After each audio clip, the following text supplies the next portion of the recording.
Hi, I'm Red, and this is a review of Enlisted. Enlisted is Gaijin's attempt at branching out from their tank and aircraft-related shenanigans over in War Thunder into the realm of the free-to-play multiplayer first-person shooter, and in typical Gaijin style, they completely it up. Okay, that's not quite fair. This game does do a few things quite well, but whatever it does well is massively overshadowed by some just truly horrible game design choices that I can only imagine were drawn up as a way to really show the players that they actually hate them on a very fundamental level.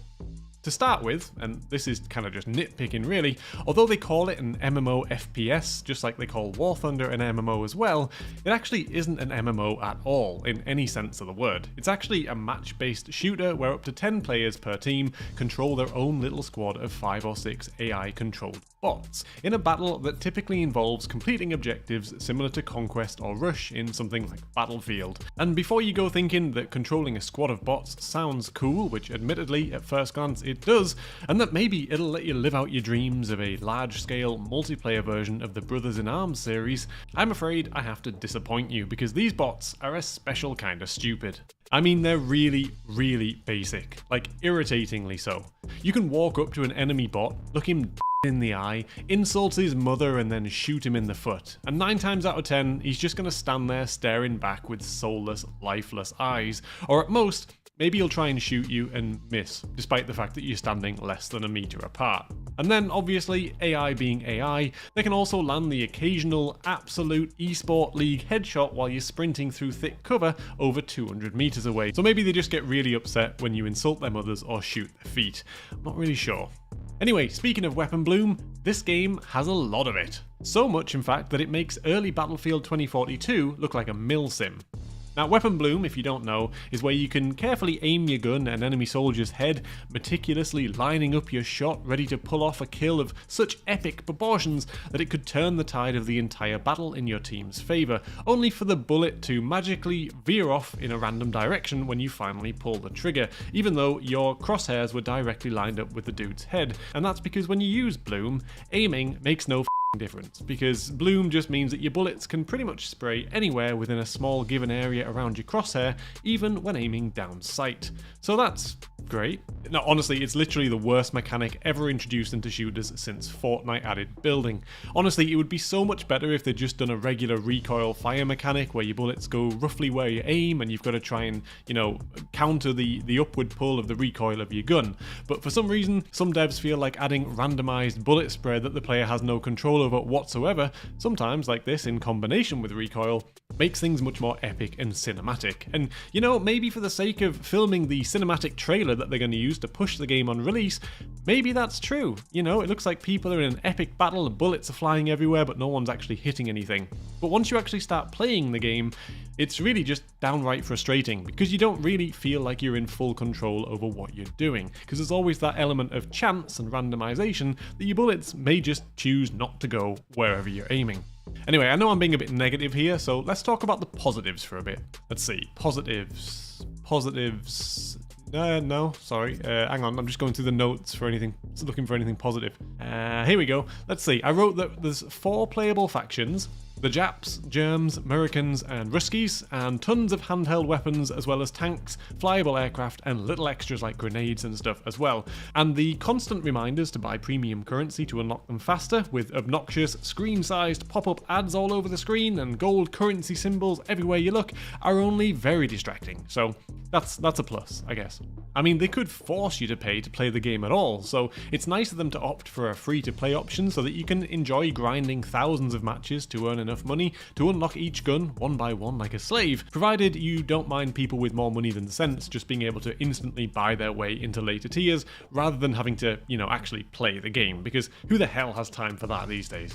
Anyway, back to the bad, and actually probably my least favourite and most tedious mechanic in the entire game. You see, as you complete matches and get kills and all that other good stuff, each member of your squad gains their own individual XP based on their unique performance during a match. So let's say you're playing as Soldier 1 and AI is playing as Soldier 2 in your squad. If you, as Soldier 1, were to get 50 kills during a match, and your AI, as Soldier 2, only gets 25, which realistically is never going to happen because, like I said, they couldn't hit a barn door with a shotgun from a meter away, but still, let's pretend for the sake of this example, then in this scenario, Soldier 1, which is you, the player, would earn twice as much XP as Soldier 2, the AI, because you got twice as many kills as they did. That's the basic gist of it anyway, and that by itself isn't a problem. The problem comes in when you finish the match and return to the main menu where you're reminded that you can unlock some new perks for your squads, and then you realise that it actually wants you to upgrade each and every soldier in one of your squads one by one. And we're talking like 20 or so soldiers here. So that means you got to tediously go through each and every soldier one by one as you unlock the same perks in their tech tree on each and every one of them. And that is just why? Why would you do that, man? Do they really just hate their players? That's the only thing I can think of. It takes ages, and it's probably one of the most boring things I've ever had to sit through in my entire life. And don't forget there's 4 factions, and you can have quite a, I don't know how many squads you can have, but you can have quite a few squads on every single faction. So, you know, if you join a match with the button that says join any team ticked, so you can join as the Germans, Ruskies, Japs, or whatever else, then basically you've got to just upgrade every single squad on every single faction, gaining a little bit of XP here, a little bit of XP there, and constantly having to spend it to keep your characters, you know, as good as they can be. It's just, it's gross. It's probably one of the most boring things I've ever had to sit through in my entire life, and that's coming from someone who played EVE Online for years, a game that's jokingly known as a spreadsheet simulator, and yet Enlisted managed to be infinitely more boring than even the most boring day in EVE Online. And I'm talking like mining Veldspar in high-sec levels of boring here. Even that is infinitely more fun than whatever the Gaijin have tried to do here.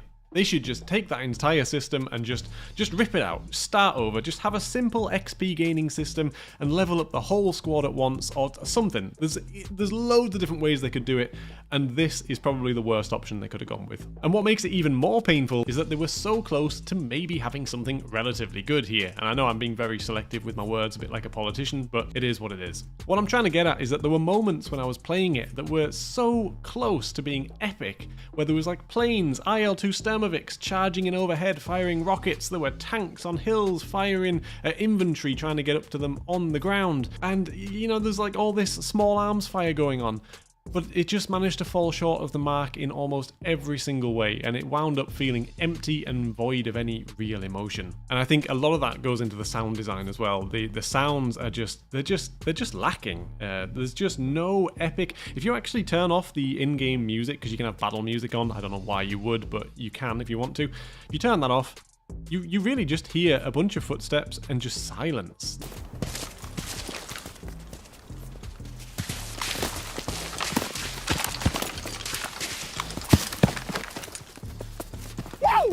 Victory will be ours! Yeah!